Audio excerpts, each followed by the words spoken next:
ওই হাসান বসরি রহমতুল্লাহি আলাইহির দরবারে একজন ব্যবসায়ী গেল, যাই বলতেছে, ও আল্লাহর ওলি, আপনি আমাকে একটু তওবা করান না, জীবনে যা করছি তো করছি, এবার তওবা করতে চাই, আমার মালিককে পাইতে চাই, আপনি একটু তওবা করান। তওবা করাইছেন। বলছেন, তুমি কি করো?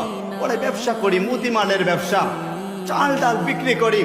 বলে, শুনো, জীবনে কোনোদিন ওজনে কম দিও না, 5 ওয়াক্ত নামাজ আজান হইতে দেরি হবে, মসজিদে যাইতে দেরি করবা না, মসজিদের মিনার থেকে যখনই আওয়াজ আসবে হাইয়া আলাস সালাহ, নামাজের দিকে আসো, আগে তুমি দোকান বন্ধ কইরা নামাজে যাবা, পরে বেচাকেনি করবা। বলে, বলছেন, পাঠায় দিছেন।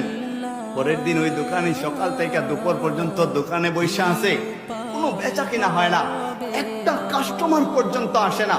যখনই জোহরের আজান হইল, বলে মসজিদের মিনার থেকে যখনই আওয়াজ আসলো, আল্লাহু আকবার, আল্লাহু আকবার, মালিক সবচেয়ে বড়, আল্লাহ সবচেয়ে বড়, বলতে বলতে যখনই বলতেছে হাইয়া আলাস সালাহ, নামাজের দিকে আসো, হাইয়া আলাল ফালাহ, সফলতার দিকে আসো, বলতে দেরি হয়েছে।